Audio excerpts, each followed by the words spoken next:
A'udzu billahi minasyaitonir rajim. Bismillahirrahmanirrahim. Alhamdulillahirabbil alamin. Nahmaduhu wa nasta'inu wa nastaghfiruh. Wa na'udzu billahi min shururi anfusina wa min sayyiati a'malina. May yahdihillahu fala mudilla lahu wa may yudlil fala hadiya lahu. Asyhadu an la ilaha illallah wahdahu la syarika lahu wa asyhadu anna Muhammadan 'abduhu wa rasuluh. Subhanaka la ilma lana illa ma 'allamtana innaka antal alimul hakim. Allahumma 'allimna ma yanfa'una wanfa'na bima 'allamtana wa zidna ilma. Allahumma ati anfusana taqwaha wa zakkiha anta khairu man zakkaha anta waliyuha wa maulaha. Rabbi yassir wa la tu'assir, Rabbi tammim bil khair, amma ba'du. Yang dimuliakan Tuan Imam, merangkap pengurusi majlis, para imam, barisan ahli jawatankuasa surau, masjid, ini masjid kan? Masjid Stong, dan seterusnya muslimi muslimat yang dirahmati Allah Subhanahu wa taala. Assalamualaikum warahmatullahi wabarakatuh. Pertama sekali, alhamdulillah, kita bersyukur kepada Allah Subhanahu wa taala yang masih sayang kepada kita semua. Walaupun nampak dia memberi musibah kepada kita, tapi sebenarnya itu adalah tanda Allah sayang kepada kita. Kita tak mungkin dekat kepada Allah Subhanahu wa taala melainkan setelah kita susah. Setelah kita ditimpa musibah, barulah kita akan cari Allah. Dan sebaliknya, bila kita senang, kita kaya, kebiasaannya manusia jauh daripada Allah Subhanahu wa taala. Sebagaimana Allah sebut dalam surah Al-Alaq, kalla innal insana la yatgha ar-ra'ahu istaghna. Sekali-kali tidak, sesungguhnya manusia itu suka melampaui batas, tidak kenal Allah, lalai daripada agama, jauh daripada akhirat, dan cintakan dunia. Bila tu ar-ra'ahu istaghna? Bila dia lihat dirinya serba cukup, semua yang dia nak dapat, semua yang dia ingin ada di depan mata. Ketika itu dia tidak akan mencari Allah. Maka cara Allah sayang kepada hamba-hambanya ialah Allah bagi musibah, Allah bagi susah, supaya kita cari Allah dan supaya kita dekat kepada Allah. Sebab musibah yang paling besar ialah orang yang jauh daripada Allah Subhanahu wa taala.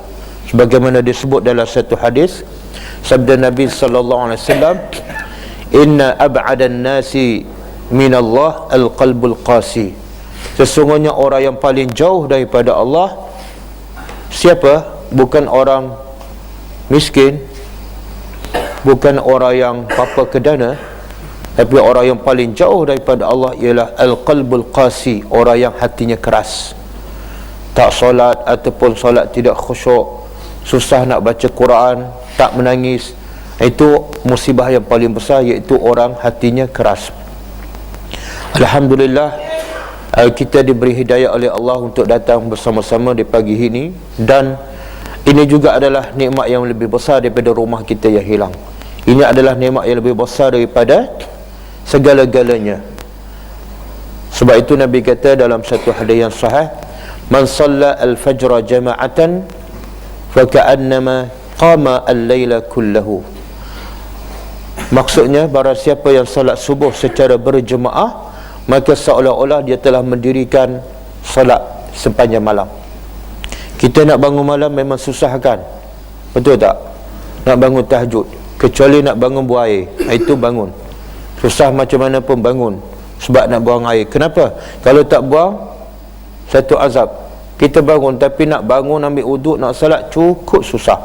Apatah lagi nak bangun sepanjang malam, daripada lepas Isya kita nak bertahajud ataupun bersolat, beribadat kepada Allah sampai subuh. Itu boleh kata mustahil.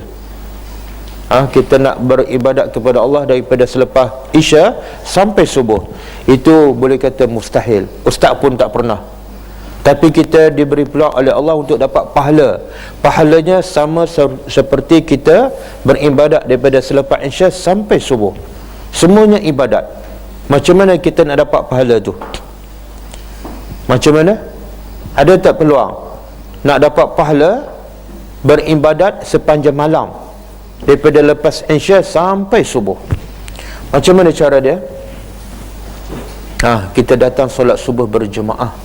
Nabi kata siapa yang datang solat subuh berjemaah, maka seolah dia telah mendirikan sepanjang malam. Subhanallah. Besar tak pahala? Subhanallah. Sepanjang malam. Ada orang dia bangun malam, solat malam mungkin setengah jam, tapi tak solat subuh berjemaah, dia dapat pahala setengah jam. Tapi kita tak bangun malam, kita datang solat subuh berjemaah sahaja, kita lebih baik daripada dia yang bangun malam tapi tak datang solat subuh berjemaah. Nampak tak? InsyaAllah kita datang ke sini pagi ini, solat subuh berjemaah, kita dah dapat pahala solat sepanjang malam. Kemudian yang kedua, sabda Nabi SAW, raka'atul fajri khairu minad dunya wa ma fiha. 2 rakaat solat sunat fajar lebih baik daripada dunia dan segala isinya. Subhanallah. Sayangnya Allah kepada kita. Hadis ni pendek je, tapi maksud dia dan pahalanya sangat-sangat besar. Apa dia? Nabi kata 2 rakaat solat sunat subuh. Bila azan kita solat sunat, namanya solat sunat subuh, ataupun juga dinamakan solat sunat fajar. Apa kelebihannya? Bukan sebiji rumah kita yang hilang, bukan satu TV kita yang rosak, nilainya bukan sebuah kereta kita yang rosak ataupun dihanyut banjir. Bukan. Yang kita sedih rumah hilang, yang kita sedih kereta hilang, yang kita sedih semua harta benda kita rosak. Tapi bila kita solat sunat subuh 2 rakaat, pahalanya lebih besar daripada itu, iaitu khairu minad dunya wa ma fiha, lebih baik daripada dunia dan segala isinya. Subhanallah. Kita bila banjir ni, barang rumah kita rusak, sedih tak? Sedih tak? Saya tak tahu di sini banjir ke? Oh, sebelah sana. Ni yang jemaah datang ni, rumah mereka kena banjir tak? Kena banjir. Ada barang rusak tak? Banyak. Sedih tak? Sedih pada, syukur pada. Okey. Berapa hari dah sedih? 10 hari. Sejak banjir sampai hari ni sedih lagi lah. Okey, saya nak tanya, bila kita terlepas solat sunat subuh 2 rakaat yang pahala dia lebih baik pada dunia dan segala isinya, ada tak kita sedih? Ada sedih tak? Tak sedih sebab tak tahu. Subhanallah. Rumah hilang, kita sedih kan? Sampai sebulan, mungkin sampai setahun penderitaan rumah hilang. Tapi bila kita terlepas solat sunat subuh, bukan nilai dia sebuah rumah, bukan nilai dia sebiji kereta, tapi nilai dia ialah lebih baik, bukan sama dengan dunia. Nabi kata lebih baik daripada dunia dan segala isinya. Tapi berapa ramai yang solat sunat subuh? Berapa ramai? Saya tak tahu, ini kalau solat subuh biasa, bukan hari inilah, boleh tak seramai ini? Boleh tak seramai ini? Boleh imam kita sahkan? Tak penuh? Tak seramai ini? Bila terlepas solat subuh berjemaah, ada rasa sedih tak? Ada rasa sedih tak? Kebangun pukul 8 seronok menggeliat, alhamdulillah, dapat hidup lagi. Subhanallah. Tengok, anda, penyakit kita yang paling besar pada tidak kenal akhirat, tidak tahu nilai akhirat dan tidak cinta akhirat. Terlepas dalam bab agama, kita tak sedih, happy je. Tak sempat salat subuh berjemaah, tak ada masalah.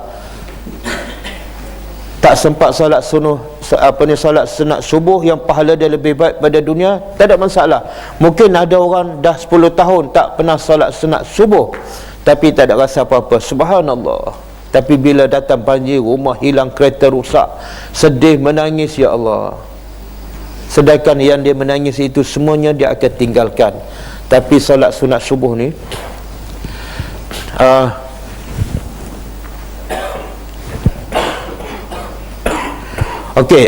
kita akan bagi Quran terjemahan seorang satu.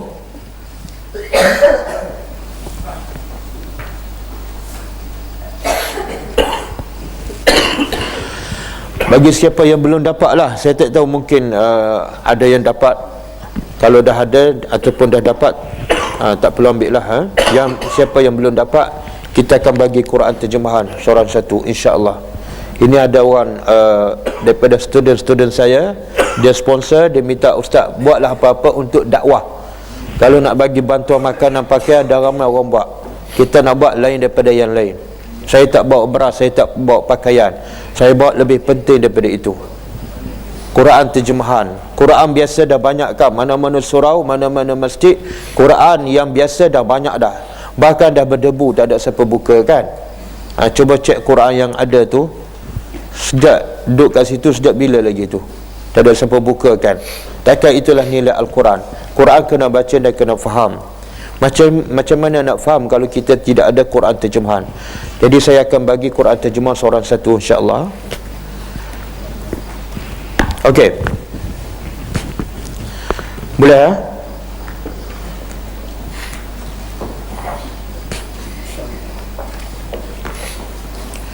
Jadi alhamdulillah, Allah bagi hidayah pada kita pada pagi ini, dan kita telah mendapat insya-Allah pahala yang besar. Pertama, pahala solat subuh berjemaah, iaitu sama seperti beribadat sepanjang malam. Yang kedua, kita dapat pahala kalau kita solat sunat subuh tadi. Jangan tak solat bila-bila, mungkin sebelum ni kita tak tahu. Lepas ni jangan sekali-kali kita meninggalkan solat sunat subuh solat sunat subuh 2 rakaat. Nabi tak pernah tinggal dalam hayat Nabi sallallahu alaihi wasallam. Nabi tak pernah tinggal solat sunat subuh sepanjang hayat Nabi, walaupun Nabi musafir. Nabi musafir ke mana ke, berperang ke, Nabi tetap solat sunat subuh 2 rakaat. Kenapa ni? Kenapa? Sebab pahalanya terlalu besar. Okey.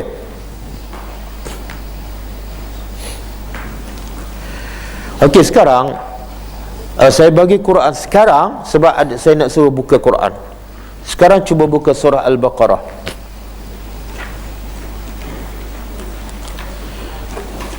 Yang muslimat boleh, kalau boleh buka, boleh. Kalau boleh bukalah, kalau tak boleh tak apa. Sebab saya nak tengok tidur ke dengar.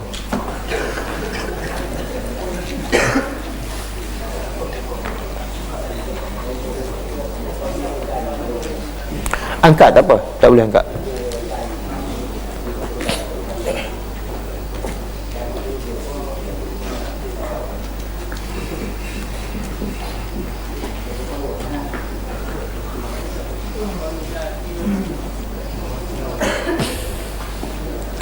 Okey, buka surah Al-Baqarah.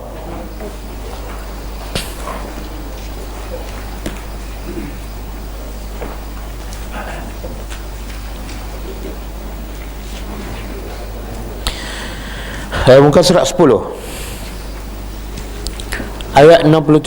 Muka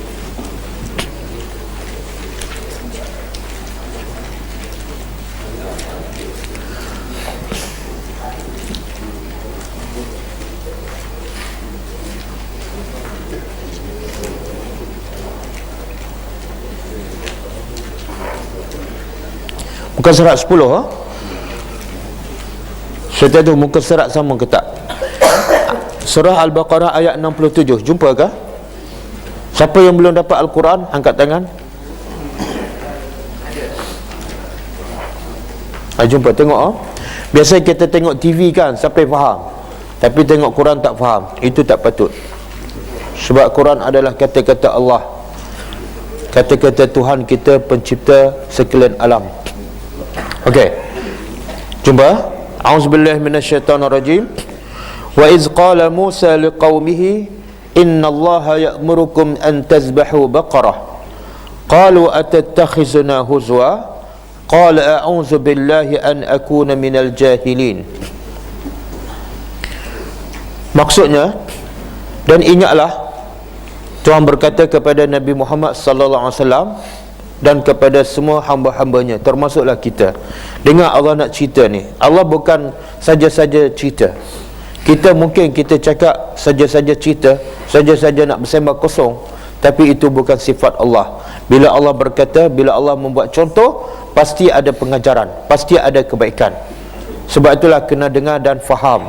Dan sebab itu Allah berkata, wa iza quri'al Quran fastami'u lahu wa ansitu. Dan apabila Quran dibaca, hendaklah kamu diam dan dengar, sebab ada hikmah, ada kebaikan, ada pengajaran yang Allah nak sampaikan. Okey, dengar baik-baik. Ingatlah ketika mana Musa telah berkata pada kaumnya, innallaha ya'murukum ad-tazbahu baqarah. Sesungguhnya Allah telah perintahkan kamu menyembelih baqarah, lembu. Qalu, maka kata Bani Israel, pengikut Nabi Musa AS, atattakhizuna huzwa, adakah patut kamu mempermainkan kami? Adakah patut kamu memperolokkan kami?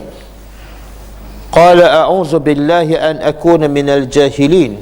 Kata Nabi Musa AS, aku minta berlindung dengan Allah daripada bersifat seperti orang yang jahil.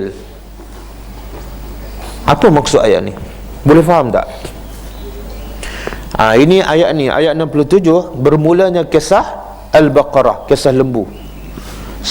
Sebab itu surah ini dinamakan surah Al-Baqarah. Ayat tentang cerita lembu ni ada lebih kurang 7 ataupun 8 ayat sahaja. Dan surah Baqarah ada berapa ayat? Berapa ayat surah Baqarah?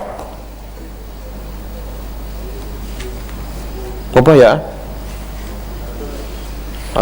286 kan? 286 ayat. Dan cerita pasal Baqarah, cerita pasal lembu ni ada 6 ataupun 7 ayat sahaja daripada 286 ayat. Tapi akhirnya Allah namakan surah ni surah Baqarah. Kenapa ni? Cerita Baqarah, cerita lembu sikit je, ayat 286, hampir 300. Tiba-tiba Allah namakan surah ni surah Baqarah. Tentu ada maksud dia. Kalau surah Al-Fil, Allah namakan surah Al-Fil sebab apa? Sebab cerita dia cerita pasal gajah. Satu surah tu cerita pasal gajah. Surah Yusuf, kenapa Allah namakan surah Yusuf? Sebab satu surah tu daripada awal sampai akhir semua cerita Nabi Yusuf, kan?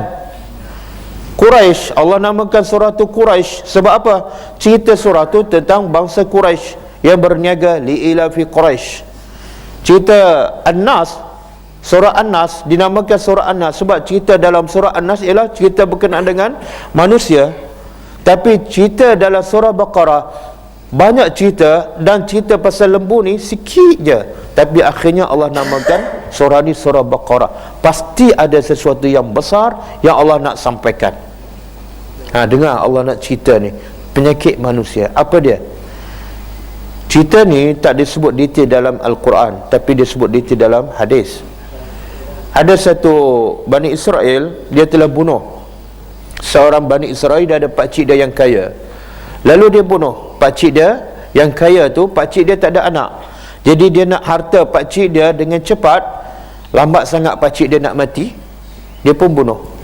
Bila dia bunuh, dia letak mayat pakcik dia depan Bani Israel yang kabilah yang lain. Bani Israel ada 12 puak, berasal daripada anak-anak Nabi Yaqub AS. Anak Nabi Yaqub ada 12 orang. Daripada 12 orang itulah lahirnya 12 kumpulan ataupun puak Bani Israel. Jadi bila Bani Israel yang seorang ni bunuh pakcik dia, kemudian dia letak mayat pakcik dia depan kumpulan kaum Bani Israel yang lain, dan akhirnya bergaduh, tuduh menuduh siapa yang sebenarnya membunuh Bani Israel yang seorang ni.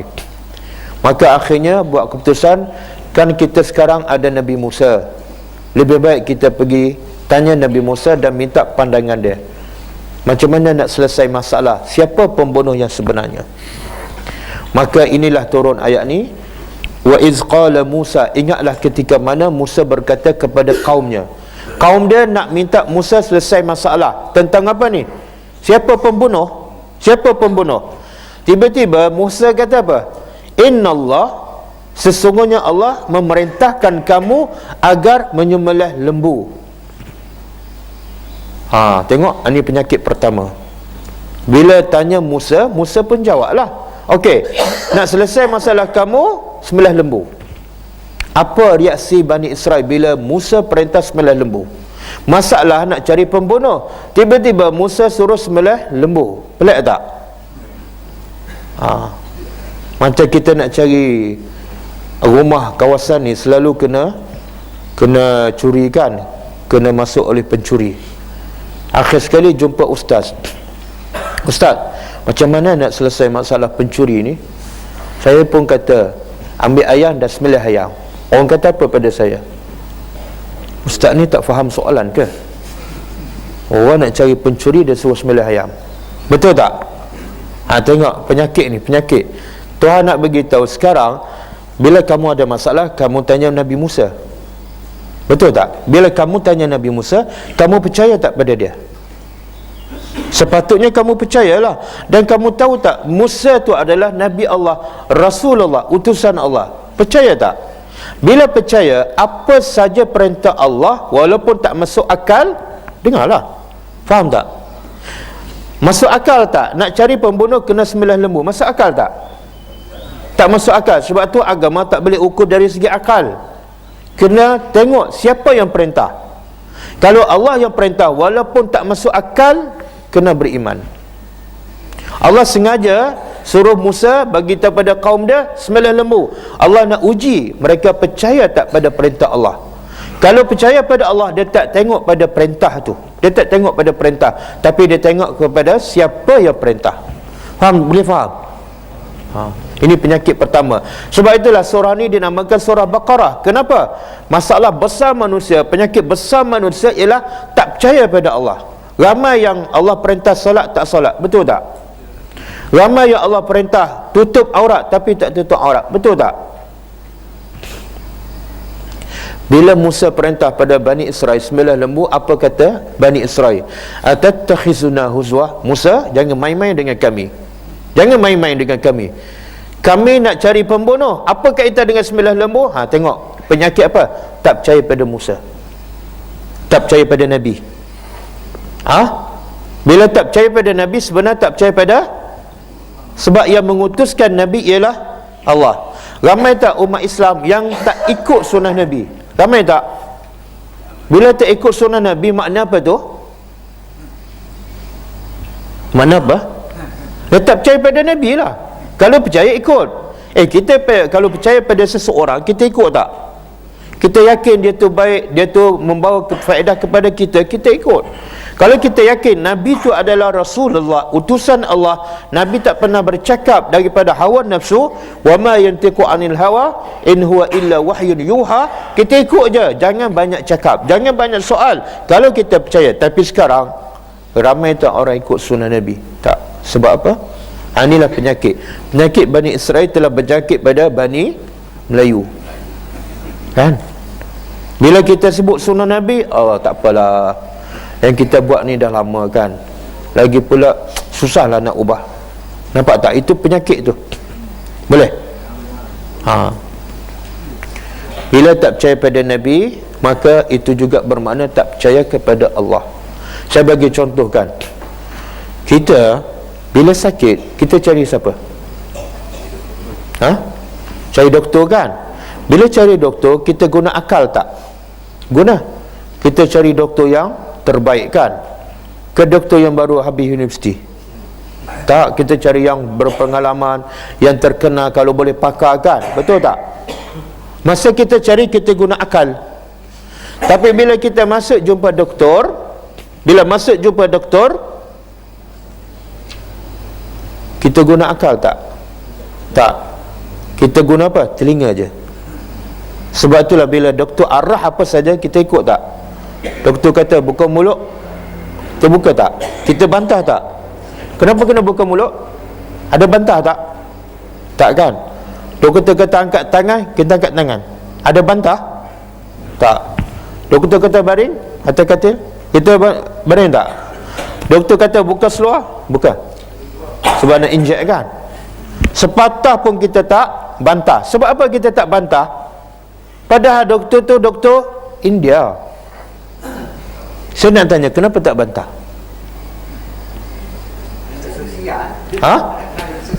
Sebab nak sosial.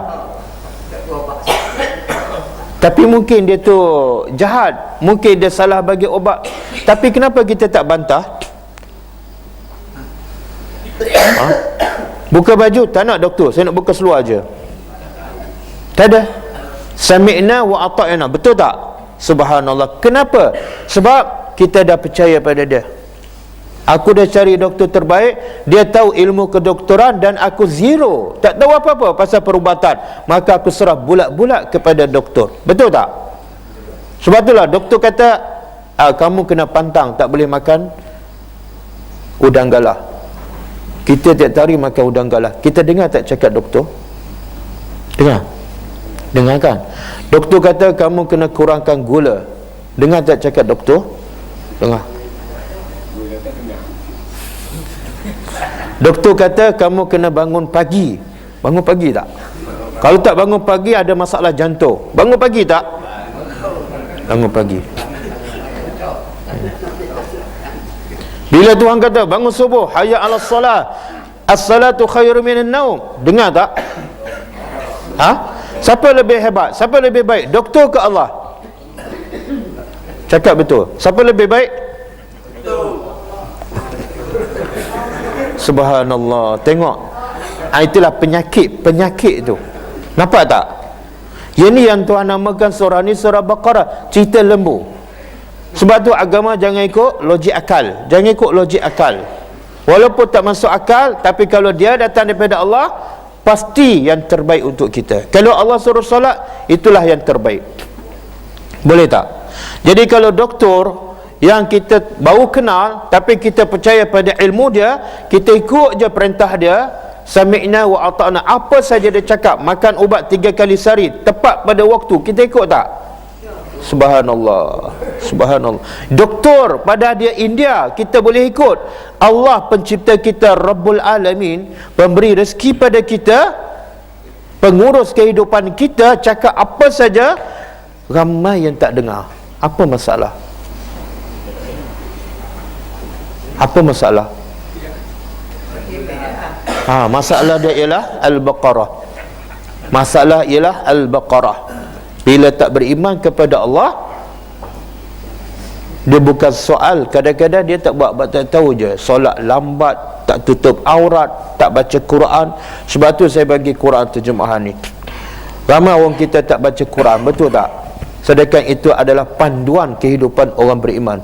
Hudan linnas, petunjuk untuk orang manusia, dan petunjuk khusus kepada orang yang bertakwa. Hudan lil muttaqin, ini penunjuk jalan kita ke syurga.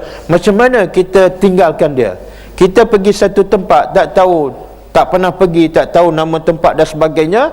Kita ada GPS tapi kita tak pakai, akhirnya apa berlaku? Sesat. Kalau tak pakai GPS, tempat yang kita tak tahu, boleh sesat. Ini dunia yang penuh cabaran, banyak ujian, tak pakai GPS Allah, sesat ke boleh jumpa hidayat? Sesat. Jadi jadikan ini sebagai GPS kita. Bahkan jauh lebih baik daripada GPS. GPS kadang-kadang tersilap kan? Betul tak? Kadang-kadang kita geram macam nak campak je kan? Tapi ini tak mungkin tersilap. Dan GPS Allah ini, dia akan membawa kita sampai ke syurga. Baca dan faham dan ikut. Okey, boleh dengar lagi kisah lembu ni. Kita biasa bacakan. Kemudian kata Nabi Musa, a'udzu billah, aku berlindung dengan Allah, an akuna minal jahilin, daripada menjadi orang yang jahil. Apa maksud jahil? Nabi Musa dituduh mempermainkan Bani Israel kan? Maka Nabi Musa menafikan. Orang suka mempermainkan orang adalah orang yang jahil, orang yang bodoh. Aku bukan orang yang bodoh. Bukan kerja aku nak permainkan kamu. Bila kau minta pada aku, engkau percaya pada aku, Allah yang perintah. Sebab tu Musa kata, innallah, Allah yang perintah, bukan aku suruh. Bukan aku yang suruh. Jadi aku aku berlindung dengan Allah daripada aku menjadi orang yang suka permainkan orang.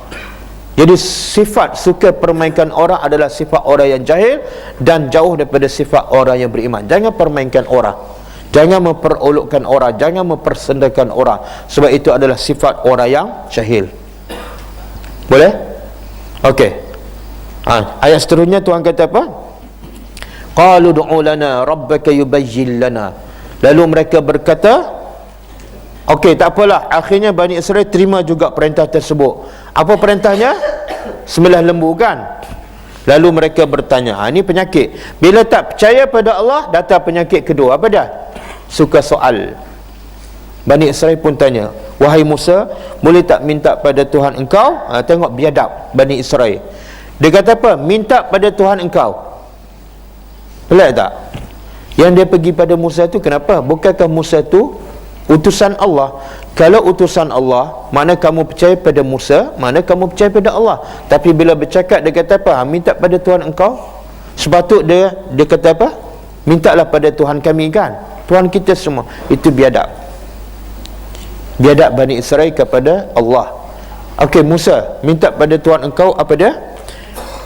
Yubayyin lana ma hiya. Cuba jelaskan apa jenis lembu tu. Ini penyakit ni. Bila tak percaya pada Allah, dia mula soal, kan? Allah kata tutup aurat. Tutup aurat tu pakai yang warna apa? Itu penyakit tu. Banyak tanya. Boleh tak tutup aurat lepas pencen? Bani Israel tu. Boleh tak tutup aurat lepas balik Mekah? Penyakit tu. Nampak tak? Ada tak penyakit tu? Bila Allah kata hayya 'alas salah, yang panggil tu sebenar Allah cuma melalui Bilal, melalui muazzin. Hayya 'alas salah, datanglah salat. Bila dia tak beriman kepada Allah, dia kata apa? Lambat lagi waktu, kan? Zuhur ada 3 jam. Itu penyakit tu. Penyakit tu. Nampak tak? Ada tak penyakit tu? Ada, kan? Bila waktu makan, ada tangguh tak? Waktu makan 3 jam, kita makan lewat lah. Ada? Oh, tak ada. Itu penyakit juga tu. Bila makan, nak cepat. Padahal makan tu rezeki Allah. Yang suruh solat siapa dah? Tuhan punya rezeki tu. Subhanallah. Itu penyakit. Okey, dia tanya apa? Bani Israel, wahai Musa, cuba terangkan apa jenis lembu tu. Maka Musa pun jawab, okey, tak apa, kamu nak tahu lembu tu lebih lanjut. Sebenarnya perintah Allah mudah je. Apa dah? Sembelih lembu. Allah tak sebut lembu apa. Lembu Baqarah tu mana lembu betina lah. Kecil ke, besar ke, warna apa ke, yang macam mana, Allah tak sebut. Mudah tak perintah Allah? Cari je mana-mana lembu, sembelih lah. Tapi bila manusia tak percaya pada Allah, dia yang menyusahkan. Perintah Allah yang mudah menjadi payah. Zaman Rasulullah, bila isteri-isteri Rasulullah dan para sahabat yang wanita ni, bila dia percaya pada Allah dan turun ayat tentang hijab, tutup aurat, bila dia percaya pada Allah, dia tak tanya dah, boleh tak tutup malam ni, boleh tak besok. Apa dia buat? Apa dia buat? Sahabat-sahabat wanita Rasulullah, bila turun ayat hijab, mereka yang dah yakin pada Allah, kenal Allah, percaya pada Allah, bila ada perintah Allah, apa dia buat? Dia tarik semua kain-kain lansir yang ada, terus tutup kepala. Itu orang yang percaya pada Allah. Orang tak percaya pada Allah, bila tahu wajib tutup aurat, dia kata apa? Saya tak ada tudung lah, minggu depan baru buka pasar malam, tunggu minggu depan lah. Itu penyakit tu. Sepatut dia buat apa tu? Ambil tu, semua tu, tirai apa, tutup. Bila datang tetamu yang bukan mahram, ambil kain, tutup. Itu makna dia beriman kepada Allah. Tapi berapa ramai yang tak percaya pada Allah? Betul tak? Tapi makan rezeki Allah, duduk di bumi Allah, menghirup udara Allah, sihat Allah yang bagi, tapi engkau perintah Allah. Okey, Nabi Musa kata apa? Bila Bani Israel bertanya apa jenis lembu, maka dia kata, qala innahu yaqulu inna baqaratun la faridun wala bikrun awanun baina zalik. Okey, lembu tu tidak tua dan tidak muda. Tengok, daripada perintah Allah mudah, boleh sembelih mana-mana lembu, jadi susah tak? Sekarang Musa kata, okey, kalau kamu nak tahu, lembu tu tidak tua dan tidak muda. Dah susah dah nak cari itu. Tadi boleh cari mana-mana lembu.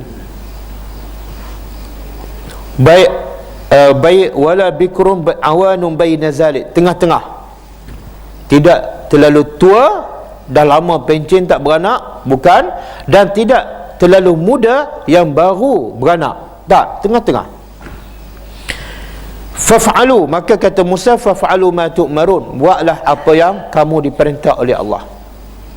Tak puas hati ada penyakit ni, tanya lagi apa dah?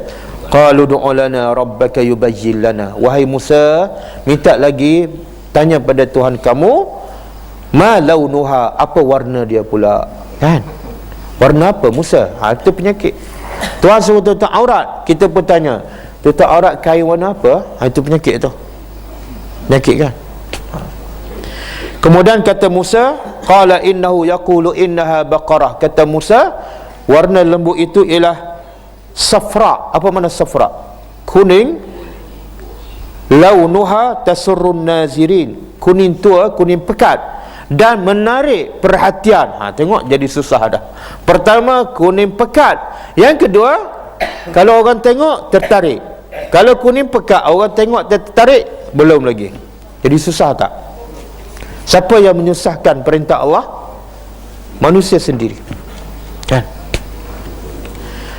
Kemudian okey, dah puas hati dah. Berapa soalan dia tanya dah? Dua kan? Mula-mula jenis lembu, tua ke muda, yang kedua warna lembu. Bila ada penyakit dia tak akan berhenti. Sebenar bila dia tanya tu bermakna apa? Dia tak nak buat perintah Allah, cuma dia cari alasan. Saya macam ni lah, saya tak larat lah, saya tua lah, saya tak nampak lah. Subhanallah. 2 minggu lepas saya pergi ke Temangan. Sebelum maghrib pukul 6.30 saya kumpul semua nak bagi macam ni lah tazkirah, tapi bukan di masjid lah, di balai penggawa. Jadi saya pun bagi tazkirah, kemudian bagi buku agama, kemudian bagi sedikit sumbangan. Ramai yang datang, lebih kurang 50 orang. Ada yang tua, ada yang muda. Yang tua tak berjalan, tak boleh berjalan pun dipimpin.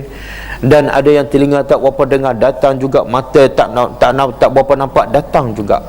Kemudian saya cakap, boleh tak lepas maghrib ni saya akan buat kuliah maghrib di Masjid Temangan, dekat je. Saya minta semua datang, slow dah, insya-Allah. Bila solat maghrib di masjid, seorang pun tak datang. Penyakit. Nampak tak? Dan bila kita tanya tak datang, dia akan jawab, tua. Tak dia datang. Bila saya tanya kenapa tak datang, sebab anak kecil. Tak dia datang, dukun anak kecil lagi. Sebab apa? Duit. Nampak tak penyakit tu? Kenapa tak datang? Mata tak berapa nampak, tak dia datang.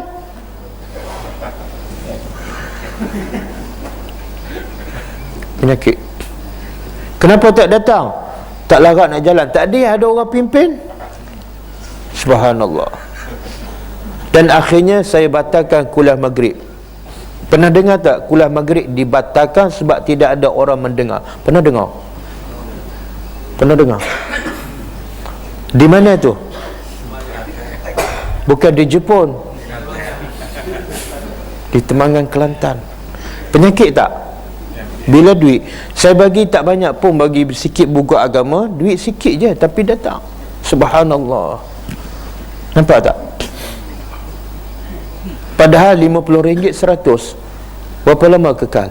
Berapa lama? Pergi lepak kedai mamak tu 3 hari habis kan? Betul tak? 3 hari habislah. Tapi kalau datang ke masjid, dapat ilmu, dapat Quran, berapa lama kekal ni? Sampai akhir, bukan sampai mati, sampai ke surga. Sampai mati, lepas tu nanyalah. Subhanallah. Kalau di Kuala Lumpur tak pernah batalkan ceramah kuliah maghrib, tak pernah dibatalkan sebab tidak ada orang yang nak mendengar. Tapi kalau dibatalkan sebab ustaz tak datang, itu biasa. Tapi ada tempat dibatalkan kuliah sebab tidak ada orang. Sedih tak? Sedih tak dengar? Kita nak cerita ayat Allah, nak cerita benda yang baik, orang tak datang. Tapi bila nak bagi sumbangan, berebut datang, tua pun datang, sedih. Ini penyakit ni Allah nak dedahkan. Inilah penyakit manusia. Tak cintakan akhirat, tak cintakan Allah, tapi cintakan dunia. Boleh? Kemudian kata Bani Israel, Qalu du'u lana, wahai Musa, doalah pada Tuhan, minta pada Tuhan, terangkan lagi. Ini soalan ketiga. Bila tak percaya pada Allah, dia akan tanya sampai hati puas. Tanya lagi Musa, lembu ni yang warna kuning pekat, banyak sangat lembu tu. Yang tak tua, yang tak muda, banyak sangat. Kami keliru, lembu yang mana satu ni? Nampak? Semakin susah lah tu. Maka kata Musa, okey, innahu yaqulu innaha baqaratun la zalulun tusirul arda wa la taskil harsa musallamatun la syiyata fiha. Okey, lembu tu kalau kamu nak tahu lebih detail lagi, ialah lembu tu tak pernah diguna untuk membajak tanah dan tak pernah diguna untuk menyiram air kebun-kebun. Sudah. Nampak semakin susah tak? Mula-mula nak cari lembu yang tak tua dan tak muda. Yang kedua, kuning pekat dan menarik perhatian. Yang ketiga apa dah? Kena cek dulu, lembu ni pernah tak diguna untuk membajak? Kalau pernah diguna, tak boleh. Lembu ni pernah tak diguna untuk menyiram air-air di kebun? Kalau pernah diguna, tak boleh. Semakin susah tak perintah Allah? Sebab apa? Penyakit manusia. Perintah Allah mudah je. Daripada awal perintah Allah, sembelih mana-mana lembu, jumpa je sembelih je. Allah suruh kita salat, senang ke mudah? Senang ke mudah? Senang ke susah? Salat 2 rakaat subuh, senang ke susah? Senang je kan? Berapa minit 2 rakaat? Saya nak tanya, solat subuh 2 rakaat dengan pergi kerja, keluar pagi balik petang, mana lebih susah?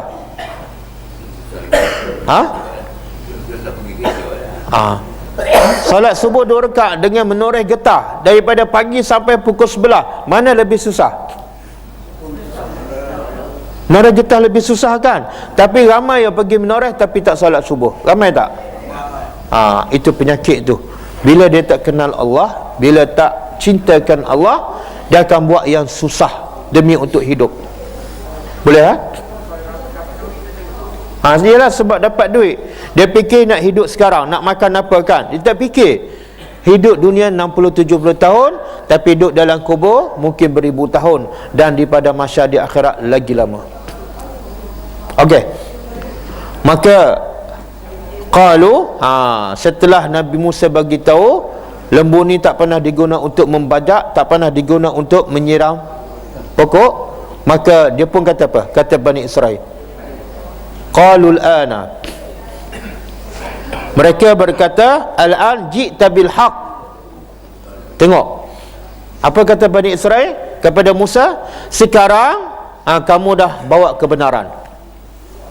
Habis yang Musa perintah sembelih lembu tadi, itu belum benar. Yang Musa kata warna lembu kuning pekat, itu belum benar. Bila Bani Israel mengaku yang Nabi Musa suruh adalah benar, bila tu? Bila hati dah puas. Nampak tak? Itu ketika itu bukan perintah Allah, itu nafsu. Bila kita dah puas baru kita buat, itu bukan perintah Allah, itu bukan ibadat, itu nafsu. Ibadat kepada Allah ialah dengar je perintah Allah, terus buat. Jangan banyak soal walaupun kita tak tahu apa hikmahnya. Sebagaimana Umar Al-Khattab radhiyallahu anhu, Umar ni asal-asalnya orang yang antara orang paling jahat lah, paling ganas kan, orang yang hatinya lebih keras daripada batu, sampai Rasulullah pun dia nak bunuh kan. Masa Umar jahiliah tu, hati Umar dengan hati kita, mana lebih keras? Mana lebih keras? Hati kita? Tak, masa Umar jahiliah, hati Umar ketika zaman jahiliah dengan hati kita sekarang, mana lebih keras? Keras hati Umar lagi kan?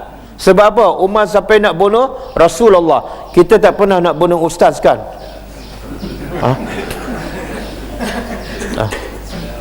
Subhanallah. Tapi bila Umar beriman, tengok, bila Umar beriman, Nabi kata apa? Di syurga ada, di akhirat besok ada syurga yang paling tinggi, dan kamu di syurga yang bawah ni, di bawah syurga yang tinggi itu, seolah-olah di dunia kamu berada di bawah dan kamu melihat bintang di langit. Tingginya, jauhnya jarak antara syurga orang yang di bawah dengan syurga yang tinggi itu. Dan Nabi kata syurga yang tinggi itulah tempat Abu Bakar dan Umar. Daripada hati yang paling keras, daripada orang yang paling jahat, tiba-tiba menjadi calon syurga yang tertinggi. Siapa itu? Umar. Kenapa Umar boleh menjadi orang yang terbaik?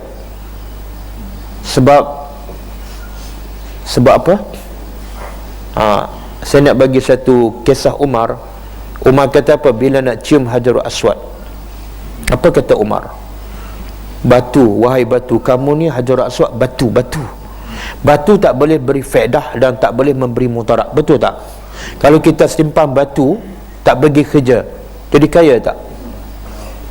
Kalau kita simpan batu, kita cium batu, kalau kita sakit, sembuh tak? Tak.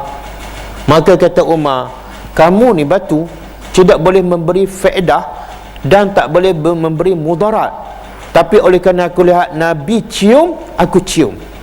Faham tak? Kenapa Umar jadi hebat? Sebab dia sami'na wa ata'na. Dia tak tengok apa sebab, kenapa batu ni, kenapa cium batu. Apa faedah baik aku cium bini aku? Kan, baik aku cium anak aku? Tak. Sebab itu perbuatan Rasulullah, dan Rasulullah tak pernah bercakap, melainkan semuanya wahyu, aku cium. Nampak? Jadi manusia boleh menjadi manusia yang hebat, walaupun sebelum itu paling jahat, paling keras hatinya, dia boleh menjadi manusia yang hebat bila dia cintakan Allah, dia letak perintah Allah nombor satu, tanpa dia soal. Jangan soal. Kalau kita jumpa doktor pun kita tak soal.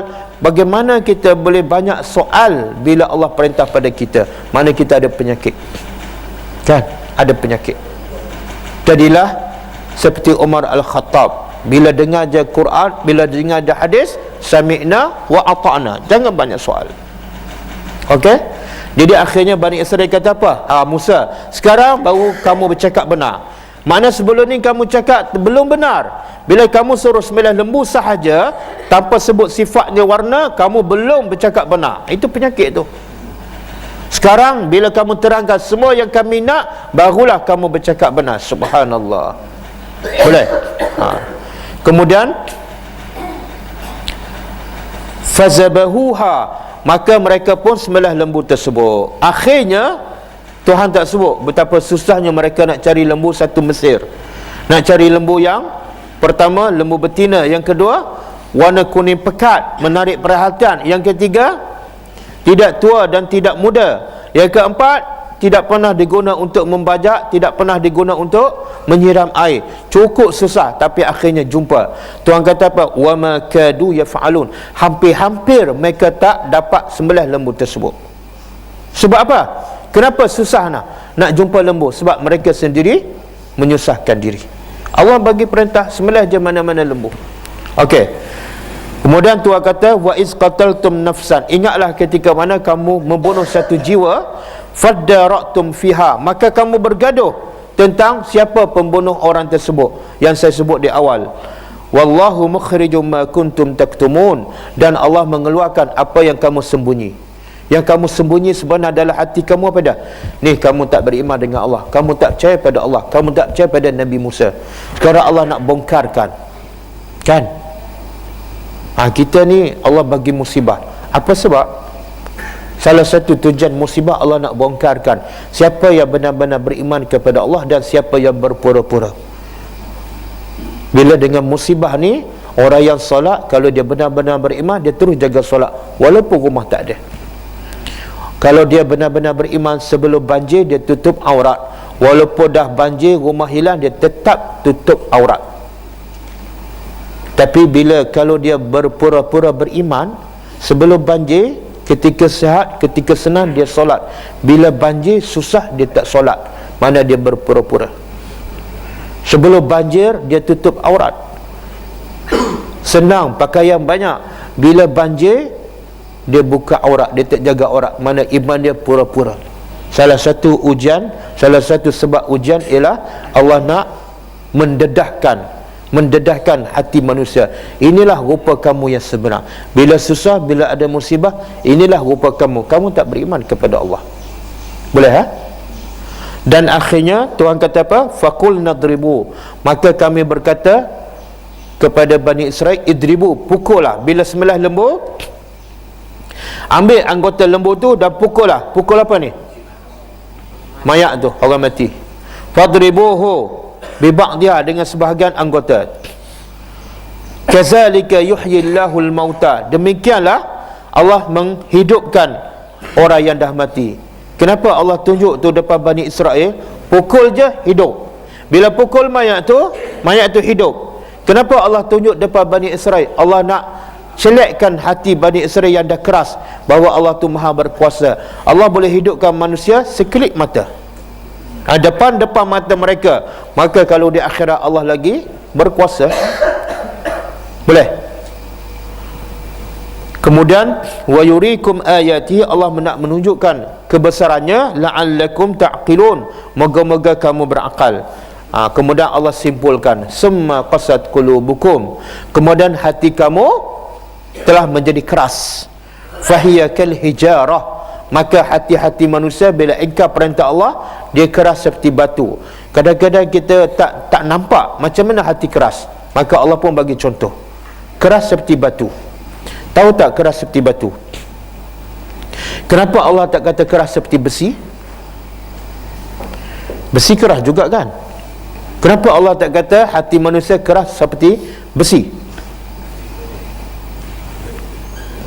Besi boleh dilembutkan, besi boleh dicairkan, betul tak? Tapi batu ni kita pecah macam mana pun, walaupun dia pecah tapi dia tetap keras, betul tak?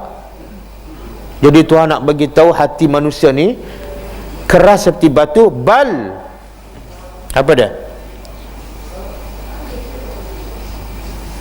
Au asyaddu qaswa, ataupun lebih keras daripada batu. Batu dah keras, tapi hati manusia lebih keras daripada batu. Apa maksud dia? Sekeras-keras batu, kadang-kadang terkeluar air tak daripada batu? Keluar tak air? Tu Gunung Setong kan? Air tu datang daripada mana? Ada hujan tak? Tak ada. Air tu datang daripada mana? Saya tak tahu, sebab saya bukan orang Setong. Orang Setong mesti tahu. Air datang dari mana? Daripada batu kan? Tengok tubik kau celah batu kan? Subhanallah. Kalau batu, sekeras batu pun boleh keluarkan air, tiba-tiba hati manusia tak pernah menangis, maka hati manusia lebih keras daripada batu. Berapa lama kita baca Quran tak menangis? Berapa lama kita duduk dalam dosa kita tak menangis? Mana hati kita lebih keras daripada batu. Betul tak? Dan ada batu yang jatuh. Dalam ayat ni Tuhan kata ada batu yang jatuh daripada tempat yang tinggi. Sebab apa? Khasyatan, takut pada Allah. Batu pun tahu takut pada Allah, sampai terjatuh. Kita tak kisah banjir ke apa ke, macam tu lah. Yang tak solat tetap tak solat, yang buka aurat tetap buka aurat. Mana hati manusia bukan sama seperti batu, tapi lebih keras daripada batu. Nampak tak? Nampak tak penyakit manusia? Jadi berapa ayat semua cerita pasal lembu ni? Habis kat sini. Berapa ayat? Daripada ayat 67. 1, 2, 3, 4, 5, 6, 7, 8. 8 ayat daripada surah Baqarah, 286 ayat. 8 ayat cerita lembu, dan Allah namakan surah ni surah Baqarah. Supaya apa? Supaya kita sedar. Aku nak sampaikan yang paling besar dalam surah Baqarah ialah penyakit manusia yang tergambar dalam kisah cerita lembu.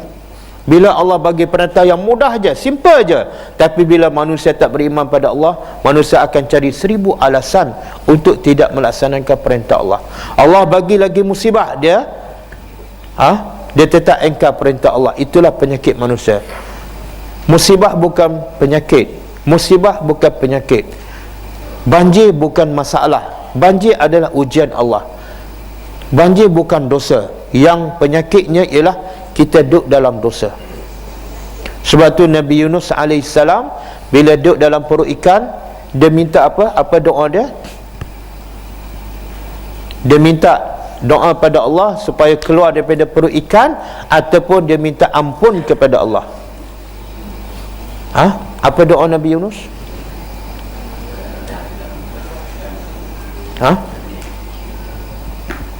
Allahumma barik lana fima razaqtana. Oh bukan. Bukan. La ilaha illa anta subhanaka inni kuntu minaz zalimin. Apa maksudnya? Tidak ada Tuhan melainkan engkau, maha suci engkau, aku ni memang orang yang zalim. Dia tak minta keluar daripada perut ikan. Sebab masalah manusia bukan duduk dalam perut ikan. Masalah manusia ialah duduk dalam dosa. Faham tak? Kita kalau duduk dalam perut ikan, kita minta ampun ke minta keluar daripada perut ikan? Itu penyakit tu, tak sedar. Penyakit tak sedar, bahaya besar. Bukan duduk dalam perut ikan. Kalau duduk dalam perut ikan, kita beriman pada Allah, itu bukan masalah. Yang masalah duduk di luar perut ikan tapi duduk dalam dosa. Banjir bukan masalah. Banjir bukan masalah. Yang masalah ialah kita duduk dalam dosa. Sebelum banjir pun kita dosa, dalam banjir pun lagi banyak dosa. Itu musibah yang besar. Dan dosa itu kita akan bawa sampai ke akhirat. Banjir hilang, dah surut dah. Betul tak? Jadi marilah kita ambil pengajaran, kita sama-sama muhasabah diri kita. Kata Umar Al-Khattab, hasibu anfusakum qabla an tuhasabu. Hisablah diri kita, ceklah diri kita berapa banyak pahala, berapa banyak dosa sebelum kita dihisab oleh Allah Subhanahu wa taala. Dan umur kita pun tak panjangkan. Kita tak tahu, mungkin tinggal 1 hari lagi, mungkin 1 minggu, mungkin 1 tahun. Jadi marilah kita bertaubat kepada Allah di atas dosa-dosa yang lepas, dan marilah kita perbaiki amal kita dan kita tambah lagi amal kita. Semoga bila kita dijemput oleh Allah, kita masuk kubur dan kubur itu menjadi taman-taman syurga, bukan lubang daripada lubang-lubang neraka. InsyaAllah saya bagi Quran terjemahan dan buku. Ada bagi tak? Ada bagi tak? Ada buku kecil? Ada, okey. Jadi buku tu baca. Saya bagi buku pasal solat. Kadang-kadang kita solat, anak kita tak solat. Kadang-kadang cucu kita tak solat. Bacalah buku tu. Kenapa anda wajib solat? Dan apa kelebihan solat-solat sunat? Contoh macam solat sunat subuh kan, kita tak tahu. Dalam buku kecil tu saya sebut beberapa kelebihan solat sunat. Kenapa kita kena solat? Yang kedua, buku pasal musibah. Musibah adalah nikmat, bukan musibah sebenarnya. Musibah adalah nikmat, bukan bala. Allah nak sedarkan kita supaya kita balik kepada Allah. Itu adalah nikmat. Dalam buku musibah tu saya sebut banyak zikir-zikir dan doa yang sepatut kita baca bila kita ditimpa musibah. Kita bila ditimpa musibah, kita tak berzikir pada Allah, kita tak berdoa pada Allah kan, itu pun musibah lebih besar daripada banjir. Yang ketiga, saya bagi buku kecil, iaitu kewajipan mentadabbur Al-Quran. Quran ni bukan wajib baca sahaja, tapi wajib kita tadabbur. Apa makna tadabbur? Baca buku kecil tu. Baca buku kecil. Apa makna tadabbur? Tadabbur ialah kita baca Quran, kita faham dan kita amalkan. Dan hukumnya adalah wajib. Siapa yang baca Quran tak faham, dia dalam dosa. Kita tak faham cakap mak bapak dan kita buat tak faham, itu satu dosa. Sebab kita tak hormat mak bapak kita. Maka begitu juga bila kita baca ayat Allah, kita tak faham, kita berdosa. Kita tidak menghormati Allah. Banyak yang Allah nak bagi tahu, nak pandu kita supaya kita menjadi orang yang soleh dan bertakwa, dan supaya kita masuk syurga. Tapi ramai orang yang tak endah kepada perintah Allah yang tersebut dalam Al-Quran. Boleh Dan insya-Allah saya akan bagi sedikit sumbangan. Untung tak datang kuliah subuh? Untung Jadi kalau untung besok datang lagi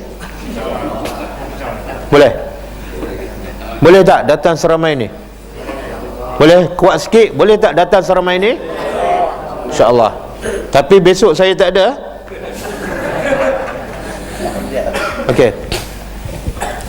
Boleh satu keluarga, satu keluarga datang seorang wakil, bapa ke anak ke ataupun isteri, dan datang ke depan untuk saya bagi sedikit sumbangan.